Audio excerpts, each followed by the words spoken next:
Hello everyone, this is part 12 of the ongoing series about the cultural heritage of Odda, Norway.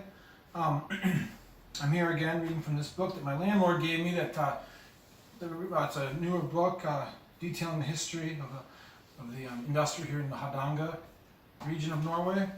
When you think of Hardanger, you want to think of the fjord. It's the second largest fjord in Norway.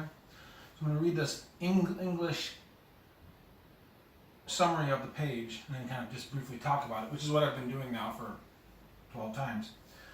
In the early 20th century, the new factory towns in Hardanger were three of the country's most modern urban settlements. At that time, there was a great housing shortage in Norway, and housing standards were miserable. The modernization of Norwegian housing began in the factory towns. Here, the country's best architects could play with new ideas, drawing inspiration from overseas and bold clients.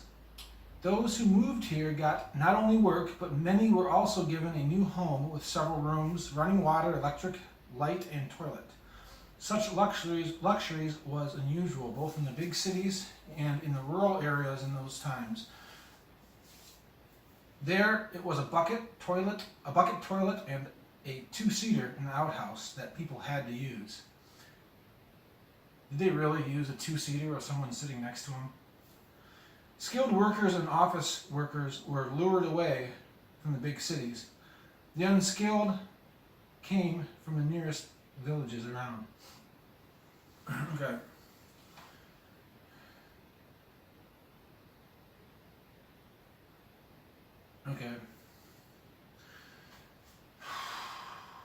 Okay, this is just kind of like, this is basically like just the world issue, but in the context of the Hardanger region here in Odda.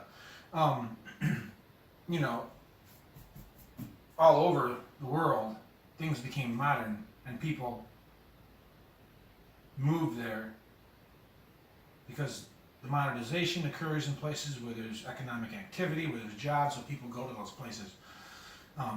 If you are moving into the rural areas, you're going to have very more rustic conditions. That's just the way it is. It'll always be that way, unless you have some person in your community is like an amazing inventor and he like creates these things that are just awesome for your community, and somehow you guys all share that stuff. But even then, the body is going to create everything that's modern. Well, what I think is, as I read this, the one thing that keeps coming into my mind is, where is this going and where did this begin, and what is this circular? Because that's the question that I have.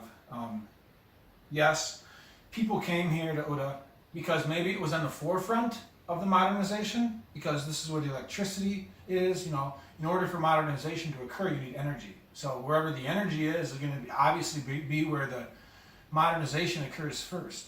So in Odda here, when the Industrial Revolution happened, Industrial Revolution was greatly based on a increased knowledge. We learn more techniques to do things and faster ways of creating things. That breeds more technology and more new ideas.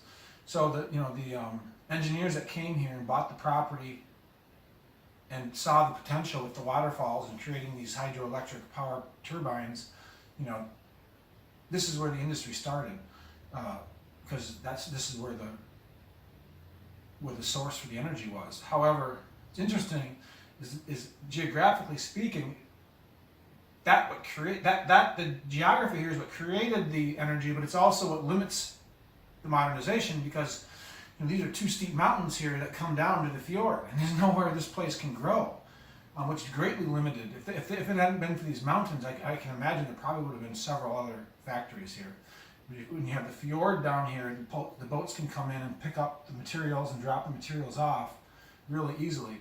So I'm sure they didn't like the fact that they had to drive the boat all the way down this fjord, because if you look at the Sør Fjord on a map, you'll see it's very narrow and long, and it goes into the interior of Norway. And it's, it looks like about a 40-mile boat ride, 80-mile round trip just to get down here.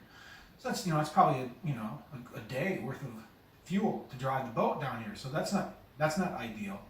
So the modernization occurs here, it occurs everywhere at different levels. So the question is okay, so we go from tribal people, we modernize a little bit, you know, for some reason outhouses weren't good enough, now we want the stinky mess in our house. I guess that's better. You know, so now we are continually going to this modernization, but have you noticed? Now we have these people that want to live in these small houses. So what's going on here? How did we go from wanting this modern house with these conveniences? How did we go to wanting conveniences to wanting less conveniences with a smaller house? Is our idea of success shrinking? Are we becoming more? You know, I'm right now. I'm cleaning out the Dunkeretta.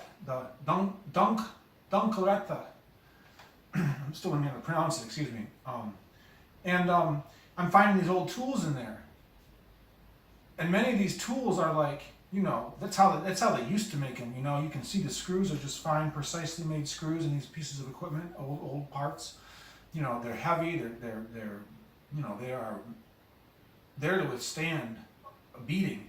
You know, now everything's made out of plastic and it's all junk. You know, so is our, you know, not all of it, but so is our mind,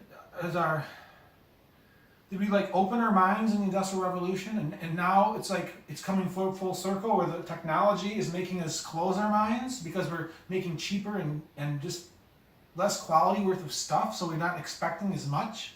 So are our minds like shrinking, possibly?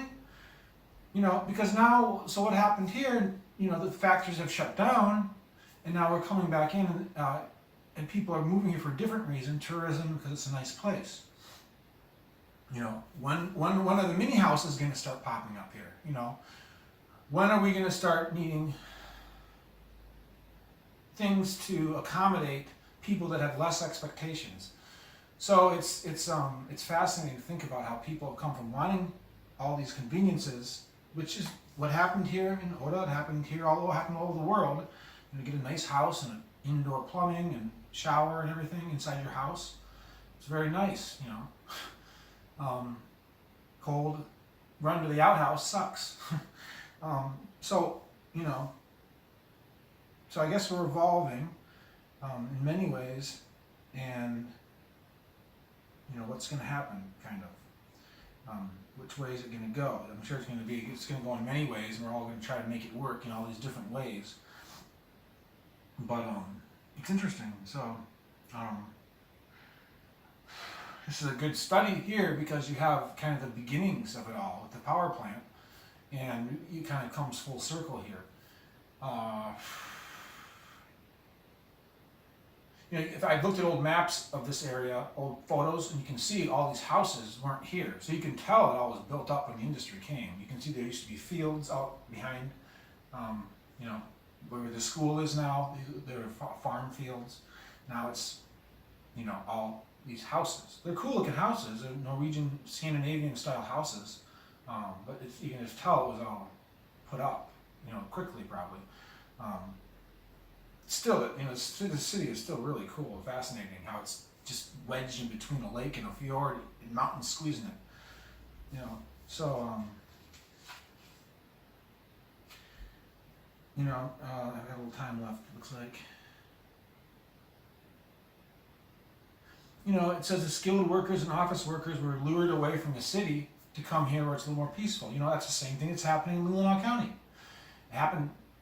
I think it really happened in the late 90s, first part of the, before 9/11. Then 2008 occurred with the stock market crash, and, you know, then everything kind of became fair play. But up in where I'm from, you know, people were moving to where I'm from, but then all of a sudden the jobs kind of weren't there. And now we're kind of, people are moving, but they're seasonal people. So the city really isn't growing much. The infrastructure, maybe the downtown is becoming beautified, but, you know, the industry or the economic activity isn't really expanding much from what I've been able to tell in Traverse City, the big city where I'm from. You know, they are beautifying the downtown, which that attracts the tourists. So it really, and as far as I can tell, there's really no reason for industry to start in Traverse City. Same kind of thing here. Why would industry want to start here? Art is a possibility. Any kind of outdoor activity is a possibility. But as far as like manufacturing things, it doesn't make economic sense anymore. So I have to have gone over 10 minutes now. I think I have, yeah. So I'm going to end this. Sounds good to me. And this is a phone that I got in Dunkley Up.